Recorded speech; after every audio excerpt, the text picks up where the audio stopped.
Hello everyone, Buddha academy के YouTube channel पर आपका स्वागत है। अगर आपने हमारे चैनल को सब्सक्राइब नहीं किया है तो प्लीज़ सब्सक्राइब कर लीजिएगा। नोटिफिकेशंस बेल आइकन को भी ऑन कर लीजिएगा ताकि हमारे वीडियोस की अपडेट आपको मिलती रहे। आज हम शुरू करने वाले हैं नया चैप्टर, पर्यावरण तथा पारिस्थितिकी। इस चैप्टर बहुत ही ईजी है, बहुत ही ईजी है। ईजी इसलिए भी है क्योंकि इसका प्रयोग हम दैनिक जीवन में करते हैं।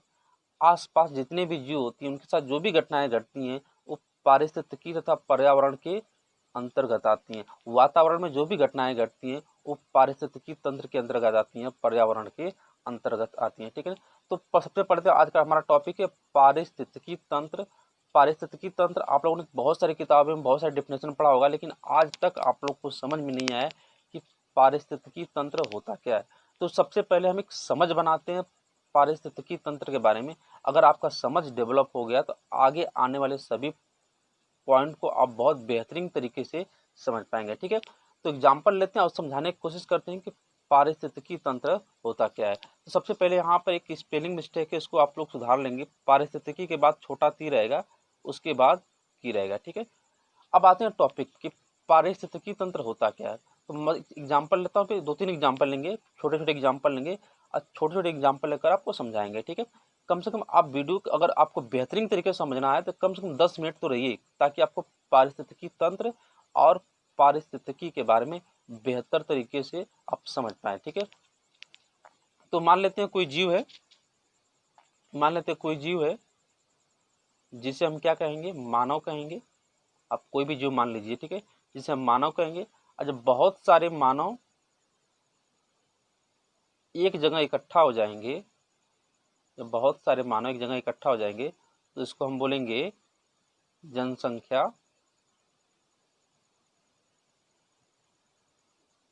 और जब बहुत सारी जनसंख्या, जैसे कुत्तों की जनसंख्या, बिल्ली की जनसंख्या, ठीक है ना, शेर की जनसंख्या, बकरियों की जनसंख्या, मानव की जनसंख्या, और भी बहुत सारे ले सकते हैं।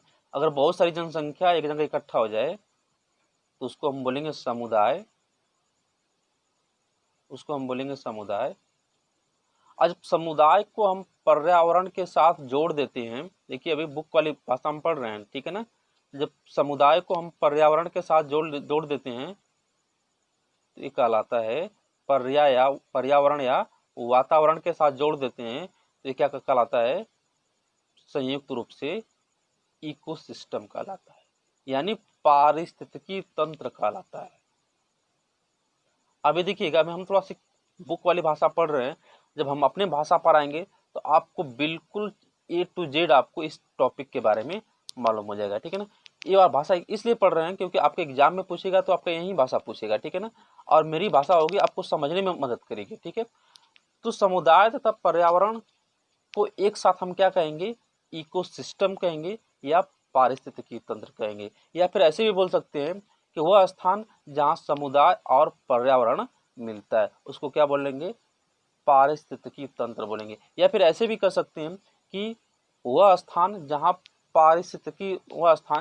पारिस्थितिकी विषय का अध्ययन किया जाता है।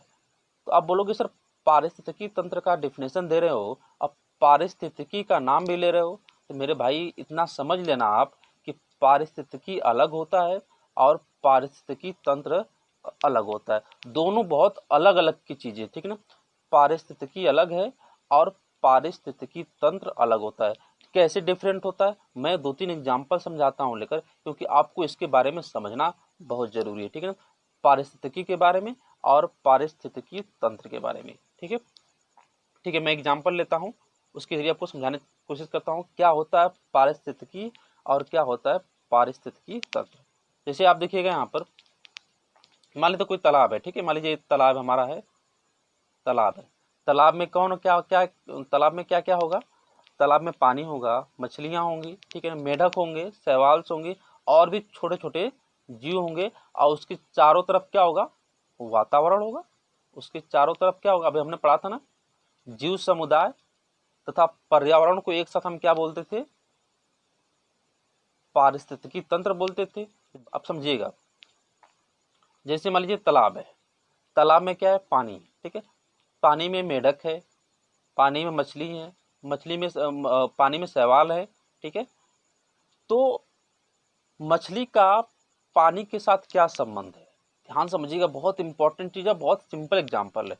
मछली का पानी के साथ क्या संबंध है, मछली का शैवाल के साथ क्या संबंध है, या फिर पानी का मछली के साथ क्या संबंध है, और पानी का शैवाल के साथ क्या संबंध है। फिर ऐसे भी बोल सकते हैं कि मछली का मेढक के साथ क्या संबंध है, या फिर मेढक का मछली के साथ क्या संबंध है।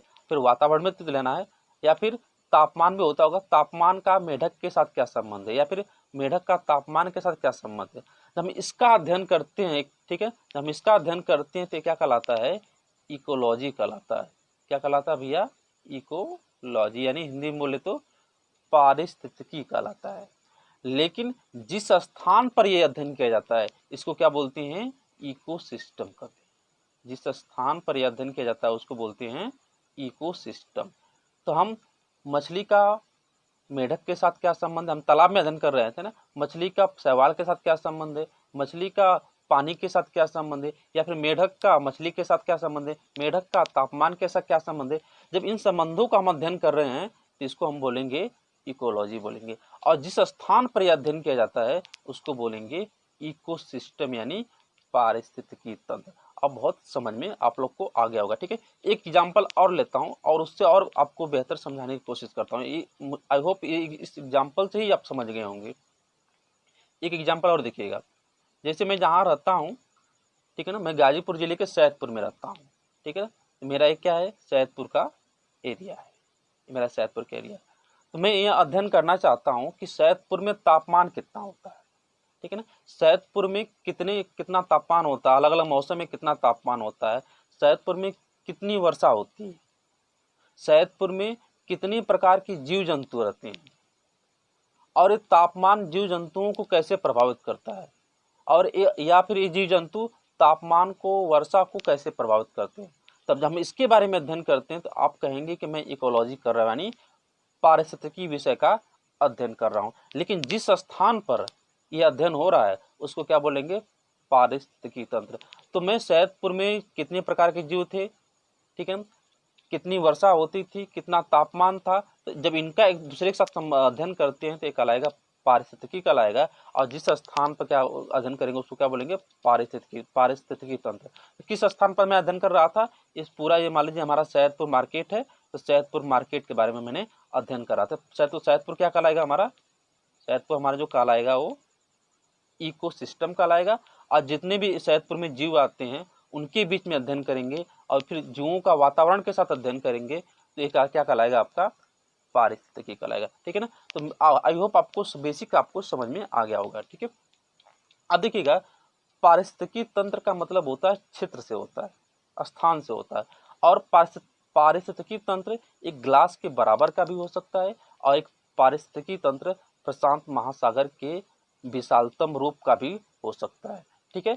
अब देखिए, जो समुद्र का पारिस्थितिकी तंत्र होता है ना, वो क्या होता है, वो निश्चित होता है। जो समुद्र का पारिस्थितिकी तंत्र होता है ना, वो अस्थायी होता है। लेकिन नदी का पारिस्थितिकी तंत्र, वन का पारिस्थितिकी तंत्र, ये सब अस्थायी होता है। आपको मालूम होगा कि जो समुद्र में जल्दी बदलाव नहीं आता है, बदलाव होने में 100 साल लग जाते हैं, 2 साल, थोड़ा बहुत भी बदलाव होने में। लेकिन अभी नदी है, नदी का तुरंत बदलाव हो जाएगा, उसमें तालाब में तुरंत बदलाव हो जाएगा, वन में तुरंत बदलाव हो जाएगा, वन समाप्त हो सकते हैं, तालाब भी समाप्त हो सकता है, नदियाँ भी समाप्त हो सकती हैं। तो इनमें बदलाव की संभावना बहुत ज़्यादा होती है, लेकिन समुद्र में बदलाव की संभावना बहुत ही रेयर केस में होती है। इसलिए समुद्र का पारिस्थितिकी तंत्र काफी अस्थायी माना जाता है। अब देखिएगा, किसी भी पारिस्थितिकी तंत्र में 2 कारक हमेशा होते हैं, जैव कारक, अजैव कारक। जैसे हम लोगों ने पढ़ा ना यहाँ पर कि मान लेते हैं सैदपुर में कितने प्रकार के जीव जंतु होते हैं और यहाँ पर कितना तापमान होता है। जैसे तापमान क्या है, अजैव कारक है। और मैंने वर्षा की बात किया था, जैसे मान लीजिए सैदपुर में मैं अध्ययन करना चाहता हूँ कि सैदपुर में कितना तापमान है, यहाँ पर कितना वर्षा होती है, यहाँ पर कितने प्रकार के जीव जंतु हैं। तो जीव जंतु क्या हो गए, सजीव कारक हो गए, तापमान क्या हो गया, अजीव कारक हो गया, और वर्षा क्या होगी, अजैव कारक हो गए। तो किसी भी पारिस्थितिकी तंत्र में 2 कारक हमेशा पाए जाएंगे, जैव कारक और अजैव कारक, ठीक है। एक बात और समझिएगा, जिस तरह हमारे शरीर की सबसे छोटी इकाई क्या होती है, कोशिका होती है। हम एक कोशिकाओं का अध्ययन करके हम पूरे शरीर का अध्ययन कर सकते हैं। उसी तरह हम एक पारिस्थितिकी तंत्र का अध्ययन करके पूरे पृथ्वी पर जितने भी पारिस्थितिकी तंत्र है उसका अध्ययन हम कर सकते हैं। ठीक है, और इम्पॉर्टेंट चीज देखिएगा, मैं आपके लिए कुछ नोट्स बनाया हूँ वो देख लीजिएगा। अब देखिएगा जो मैंने आपको पढ़ाया वही नोट्स आपका है। इकोलॉजी यानी पारिस्थितिकी क्या है? जीव समुदाय तथा वातावरण के मध्य के संबंध के अध्ययन को क्या बोलते हैं? इकोलॉजी यानी पारिस्थितिकी बोलते हैं। और इकोलॉजी शब्द दो शब्दों से मिलकर बना, इको प्लस लोगस। इको का मतलब होता है होम या हाउस यानी, और लोगस का मतलब होता है घर। अब देखिए जो इकोलॉजी शब्द देने वाले सबसे पहले व्यक्ति थे उनका नाम था अर्नेस्ट हैकल। 1869 में उन्होंने इसका नाम दिया था। असल में जो अर्नेस्ट हैकल ने इकोलॉजी शब्द का नाम दिया था, असल में यह इकोलॉजी मतलब अर्नेस्ट हैकल ने जिस इकोलॉजी शब्द का प्रयोग किया था वह इकोलॉजी ए नहीं थी, तब क्या थी? ए थी। अर्नेस्ट हैकल ने इस इकोलॉजी शब्द का प्रयोग किया था, न कि इकोलॉजी शब्द का प्रयोग किया था। ठीक है, अभी हम पारिस्थितिकी तंत्र के बारे में पढ़ रहे थे। तो पारिस्थितिकी तंत्र का शब्द का सबसे पहले प्रयोग एजी टेंसले ने किया था 1935 ईस्वी में। ये आपको जानना चाहिए। देखिए यहाँ पर परिभाषा है इकोसिस्टम का कि जीव समुदाय तथा वातावरण को एक साथ पारिस्थितिकी तंत्र कहा जाता है। मैंने आप लोगों को समझा ही चुका हूँ आप लोग को। जिस स्थान पे पारिस्थितिकी का अध्ययन किया जाता है पारिस्थितिकी तंत्र कहलाता है। अर्नेस्ट हैकल ने इकोलॉजी शब्द दिया था। उन्होंने बताया कि इकोलॉजी के दो अंतर क्रिया का संबंध है। इकोलॉजी दो अंतर क्रिया का संबंध है। किनका किनके अंतर क्रिया का संबंध है? जैव कारक और अजैव कारक का। पारिस्थितिकी तंत्र का शब्द का प्रयोग सर्वप्रथम एजी टेंसले ने 1935 में किया था। आप लोग को मैं बता ही चुका हूँ। अब आगे आते हैं। मैंने बताया था ना किसी भी पारिस्थितिकी तंत्र में दो कारक होंगे, जैव कारक और अजैव कारक। तो अजैव कारक क्या होता है? जिसमें जीव नहीं होता, जैसे प्रकाश, तापमान, वर्षा, मृदा, मरुस्थल, पहाड़, घाटी, समुद्र, नदी, ऊंचाई, अक्षांश, कार्बनिक, अकार्बनिक, देशांतर, जितनी भी सारी चीजें होती है जिसमें जीव नहीं होता उसको हम क्या मानेंगे? अजैव कारक मानेंगे। अजैव कारक किसको मानेंगे? उत्पादक हुआ, उपभोक्ता हुआ, अपघटक हुआ, ये सब क्या है? ये जैव कारक आपके। ठीक है, तो मैंने बताया था कि किसी भी पारिस्थितिकी तंत्र में दो कारक होते हैं, अजैव कारक और जैव कारक, और दोनों एक दूसरे को क्या करती हैं? प्रभावित करते हैं। दोनों को एक दूसरे के प्रभावित करने के स्तर होते हैं। तो कितने प्रकार के स्तर होते हैं दूसरे को प्रभावित करने के? देखते हैं। जैव और अजैव कारकों के बीच में 4 स्तर होते हैं। अब देखिएगा, अजैव का अजैव पर प्रभाव यानी निर्जीव चीजों को प्रभावित करेंगी। अजैव का जैव पर प्रभाव यानी निर्जीव चीजें सजीव को प्रभावित करेंगी। जैव का अजैव पर प्रभाव यानी निर्जीव चीजें जैव का अजैव पर प्रभाव यानी सजीव चीजें निर्जीव को प्रभावित करेंगी। और जैव का जैव पर प्रभाव यानी सजीव चीजें सजीव को प्रभावित करेंगी। ठीक है, तो पहला एग्जांपल लेते हैं अजैव का प्रभाव। उसके एग्जांपल कुछ देखते हैं। तो पहला एग्जांपल क्या है? ध्रुवों से भूमध्य रेखा पर जाने पर सूर्य किरणें क्या होती है? सीधी पड़ती है। अब देखिए क्या है कि हमारी पृथ्वी है। ठीक है, तो यहाँ पर क्या है? ध्रुव है, और यहाँ पर क्या है? भूमध्य रेखा है। तो यहाँ पर तापमान बहुत कम होता है, यहाँ पर तापमान क्या होता है? बना रहता है। तो एक ध्रुव भी क्या है? ध्रुव भी क्या है? अजैव कारक है। भूमध्य रेखा भी क्या है? अजैव कारक। ठीक है, तो एक अजैव कारक दूसरे अजैव कारक को क्या हो रही है? प्रभावित कर रही है, तभी तो इनके स्थानों में अंतर आ रहा है। ठीक है, तो यहाँ पर अजैव कारक का अजैव कारक पर प्रभाव है। हम देखिए ऊंचाई पर जाने पर तापमान घटता है। ऊंचाई पे चले गए आप तो तापमान घटता है। तो ऊंचाई भी कौन सा कारक है? अजैव कारक है। तापमान भी कौन सा कारक है? अजैव कारक है। ठीक है, भूमध्य रेखा पर जाने पर तापमान, यहाँ पे एक्चुअली ये होना चाहिए कि ध्रुवों से भूमध्य रेखा पर जाने पर तापमान बढ़ता है। तो यहाँ पर देखिएगा, यहाँ पर तापमान बहुत कम होता है, यहाँ पर तापमान क्या होता है? बहुत ज्यादा होता है। यहाँ तापमान यहाँ पर बना रहता है। तो ध्रुव भी क्या है? अजैव कारक। भूमध्य रेखा भी क्या है? अजैव कारक। तो एक स्थान से दूसरे स्थान पर क्या हो रहा है? प्रभावित कर रहा है। यानी ध्रुवों से जैसे जैसे हम भूमध्य रेखा पर बढ़ेंगे तो हमारे अंदर क्या होता जाएगा? परिवर्तन होता जाएगा। ठीक है, तो एक अजैव कारक दूसरे अजैव कारक को क्या करेगा? प्रभावित करेगा। यहाँ देखिए कि पृथ्वी के अपने अक्ष पर झुके होने के कारण मौसम में परिवर्तन आता है। आपको मालूम है पृथ्वी अपने अक्ष पर 23.5 डिग्री झुकी हुई है। उसकी वजह से क्या होता है? मौसम में परिवर्तन आता है, दिन रात में परिवर्तन आता है। ठीक है ना। अब देखिएगा यहाँ पर गुणन गति। अब देखिएगा पृथ्वी हमेशा दो गतियां करती है एक साथ। एक घूर्णन गति करती है, एक परिक्रमण गति करती है। जब सूर्य के चारों ओर चक्कर लगाती है तो उसको परिक्रमण गति कहते हैं, या फिर उसको वार्षिक गति कहते हैं। तो वार्षिक गति के कारण मौसम में परिवर्तन आता है, और ठीक है ना, और घूर्णन गति के कारण दिन और रात की अवधि में या ये दिन रात में परिवर्तन आता है। ठीक है, तो पृथ्वी की दो गतियां होती हैं, घूर्णन गति और परिक्रमण गति। अब देखिएगा, तो पृथ्वी के अपने अक्ष पर झुके होने के कारण मौसम में परिवर्तन आता है, और दिन रात की अवधि में भी परिवर्तन आता है। ठीक है, तो आपको मालूम है कि 21 जून को सबसे बड़ा दिन होता है उत्तरी गोलार्ध में। यहाँ पर देखिए उत्तरी गोलार्ध के लिए है, उत्तरी गोलार्ध के लिए है। उत्तरी गोलार्ध में 21 जून को सबसे बड़ा दिन होता है और 22 दिसंबर को सबसे छोटा दिन होता है, ठीक है ना। और 21 मार्च और 23 सितंबर को दिन रात की अवधि आपकी बराबर होती है। लेकिन दक्षिणी गोलार्ध में इसका ठीक उल्टा हो जाता है। अब देखिए 21 जून को सबसे बड़ा दिन है ना, दक्षिणी गोलार्ध में 21 जून को सबसे छोटा दिन होगा। और यहाँ देखिएगा 22 दिसंबर को सबसे छोटा दिन है ना, तो 22 दिसंबर को वहां पर सबसे बड़ा दिन होगा। ये आपको ध्यान में रखना है, ठीक है। चलिए अब अगला प्रभाव पढ़ते हैं अजैव का जैव पर प्रभाव, यानी अब निर्जीव चीजें सजीवों को कैसे प्रभावित करेंगी आपको समझना। ऊंचाई पर रहने वाले में आरबीसी की संख्या बढ़ जाती है। ऊंचाई क्या है? अजैव कारक। आरबीसी यानी ब्लड की संख्या बढ़ रही है, तो प्रभावित कौन हो रहा है? सजीव प्रभावित हो रहा है, जीव प्रभावित हो रहा है। आपको मालूम है ना, हमारे जो कश्मीर के लोग हैं उन काफी लाल लाल होते हैं, गोरे होते हैं। क्यों? क्योंकि ऊंचाई पर रहते हैं, उनमें आरबीसी की मात्रा ज्यादा होती है। ऊंचाई पर रहने के कारण उसमें क्या हो रहा है? परिवर्तन आ रहा है। ये क्या है? अजैव का जैव पर प्रभाव है।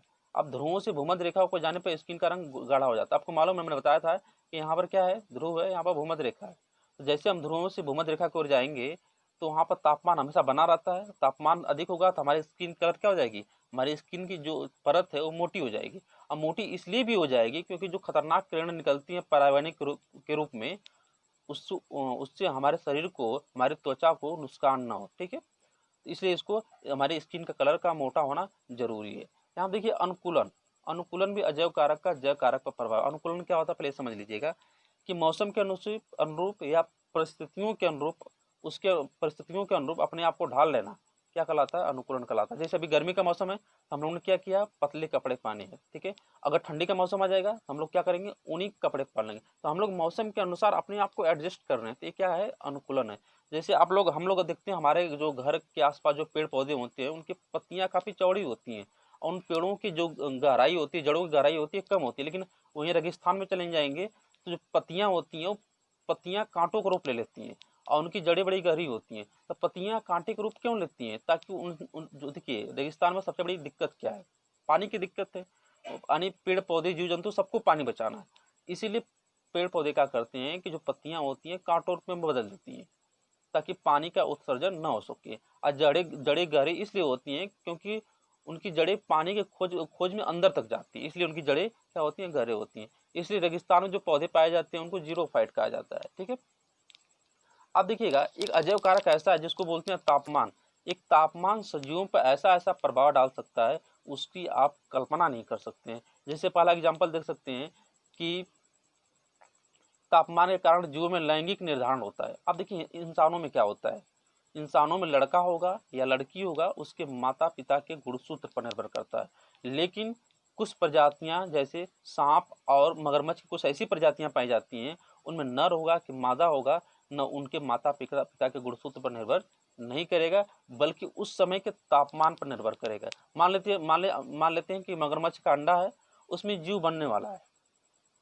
तो अगर उस समय तापमान उच्च हो गया तो उसमें मादा पैदा होगी, अगर तापमान कम हो गया तो क्या होगा? उसमें नर पैदा होगा। ये तो अच्छी बात है कि इंसानों के साथ ऐसी घटनाएं नहीं पाई जाती हैं, नहीं तो इंसान पुत्र मोह के चक्कर में एक औरत को माइनस के टेम्परेचर में भी रूम में लॉक कर सकता है, ठीक है। तो एक कारण होता है लैंगिक अनुपात बदलने की भी क्षमता रखता है तापमान। तापमान की वजह से लैंगिक आयु का निर्धारण होता है। अब देखिए लैंगिक आयु क्या होता है पहले ये समझिएगा। देखिए हम लोग रहते हैं कहाँ? पहले हम लोग यहाँ पर रहते हैं। हम लोग देखिएगा हम लोग क्या है 23.5 डिग्री, पहले ऐसे समझ लेते हैं हम। देखिएगा यहाँ पर मान लीजिए हमारी पृथ्वी है, ये 23.5 डिग्री उत्तरी गोलार्ध है जिसको हम मकर रेखा कहते हैं। ये क्या है? 23.5 डिग्री दक्षिणी गोलार्ध है जिसको हम क्या कहते हैं? मकर रेखा कहते हैं, ठीक है ना। तो इनके जो बीच का स्थान आता है उसको बोलते हैं उष्णकटिबंधीय क्षेत्र कहते हैं, ठीक है। यहाँ पर तापमान बना रहता है, यहाँ पर वर्षा भी होती है। तो यहाँ पर वर्षा होती है तो यहाँ पर बहुत सारे वन भी पाए जाते हैं। इसलिए कभी कभार ये भी पूछता है कि सदाबहार वन कहाँ पाए जाते हैं? तो सदाबहार वन इसी क्षेत्र में आपके पाए जाते हैं। तो यहाँ की तापमान अधिक होता है तो यहाँ की जलवायु गर्म होती है। अगर जलवायु जब गर्म होती है ना तो लैंगिक लक्षण आने लगते हैं। लैंगिक लक्षण क्या होता है? जैसे पुरुषों में दाढ़ी मूंछ आना, एक क्या है? लैंगिक लक्षण की निशानी है, ठीक है। पुरुषों में आवाज़ का मोटी होना एक लैंगिक लक्षण की निशानी है। शुक्राणुओं का बनना, या पुरुषों या स्त्रियों में क्या होता है कि लैंगिक निजी अंगों का विकास होना, ये सब लैंगिक लक्षणों की निशानी है। ठीक है, तो तापमान के कारण ही क्या होता है कि लैंगिक लक्षण, लैंगिक गुण जिसकी वजह से आदमी आदमी कहलाता है, औरत औरत कहलाती है, वो सब उसके अंदर आने लगता है। तो जो इस क्षेत्र में रहते हैं उनके अंदर ये गुण पहले आ जाता है, लेकिन जो क्षेत्र जो जो लोग ठंडे प्रदेश में रहते हैं उनके अंदर ये गुण क्या होता है, बाद में आता है। तो देखिए जिस अनुसार हमारे देश में लड़कों के लिए 21 साल की मतलब कि शादी का समय है, लड़कियों के लिए 18 साल का शादी का समय है, एक्चुअल में ये गलत है।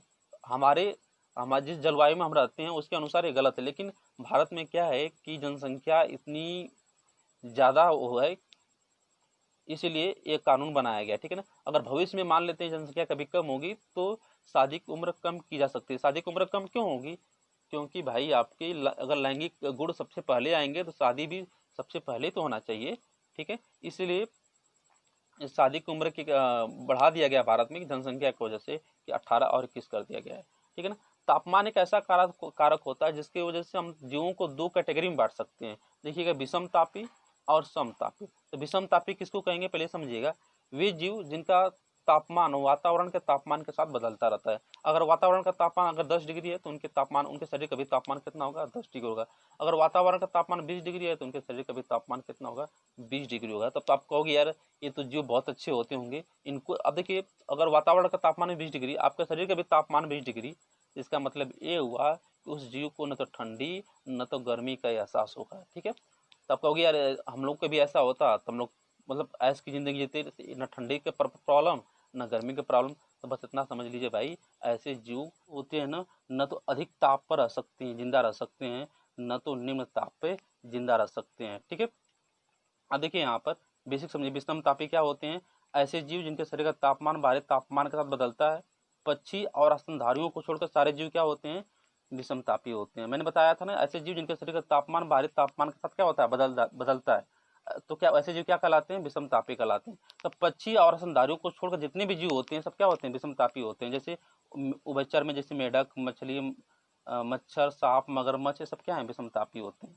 अब देखिए, विषम तापी न तो ज़्यादा ताप पर रह सकते हैं न तो ज़्यादा कम ताप पर जिंदा रह सकते हैं। ठीक है, मान लेते हैं, अगर अगर मान लेते हैं, कोई ले लेते हैं तापमान, मान लेते हैं कि मेढक है, मेढक का तापमान मान लेते हैं 20 डिग्री सेल्सियस है। ठीक है ना, और अचानक मौसम ठंडा हो गया, यानी मौसम 0 डिग्री सेल्सियस होगा, तो हमने पढ़ा है ना, विषम तापी जो जीव होते हैं वातावरण के साथ अपना ताप क्या करते हैं, बदल लेते हैं।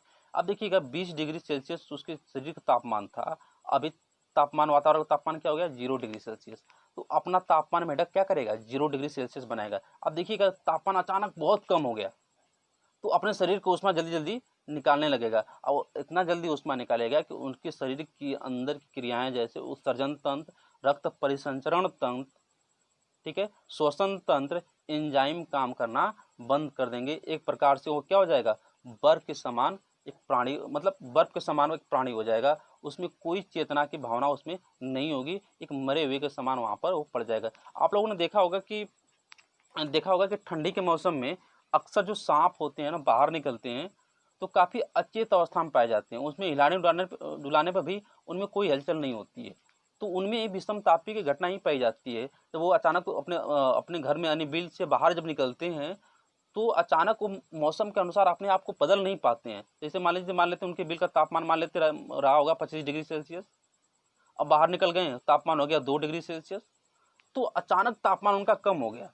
तो तापमान कम हो गया मतलब अपने शरीर से क्या करेंगे, ऊष्मा को निकालेंगे जल्दी जल्दी, और ऊष्मा निकालने के चक्कर में उनका शरीर के अंदर की जो क्रियाएं हैं वो सब क्या हो जाएंगी, कोलैप्स हो जाएंगी, यानी ढह जाएंगी। उनके अंदर इतना मतलब अधिक मात्रा में मतलब ऊष्मा निकालना पड़ेगा ना, तो उनके अंदर की जो क्रियाएं होंगी ढह जाएंगी, उनमें एंजाइम बनना बंद हो जाएगा, उनमें उत्सर्जन तंत्र क्रिया बंद हो जाएगा, उनका जो परिसंचरण तंत्र यानी ब्लड का फ्लो है बंद हो जाएगा, यानी वो जम जाएगा तो उसमें कोई हलचल नहीं होगी, वो खड़े खड़े या वहाँ पर मृत हो जाएगा। वहाँ पर उसमें मतलब वो खड़े खड़े वहाँ पर क्या हो जाएगा, वो मृत हो जाएगा, और उसमें उसमें बर्फ के समान स्थितियाँ बन जाएगी। ठीक है, तो ऐसे जीव ठीक नहीं होते हैं, अधिक तापमान पर न तो जिंदा रह सकते हैं न तो अधिक कम तापमान पर जिंदा रह सकते हैं। आप लोग हम लोग जब बचपन में थे तो किताब पढ़ते थे, जो 5-10 रुपए की किताब आती थी, लूसेंट नहीं, एक जीके किताब आती थी जिसमें दिया रहता था कि वो कौन सा देश है जिसमें मच्छर नहीं पाया जाता, तो फ्रांस।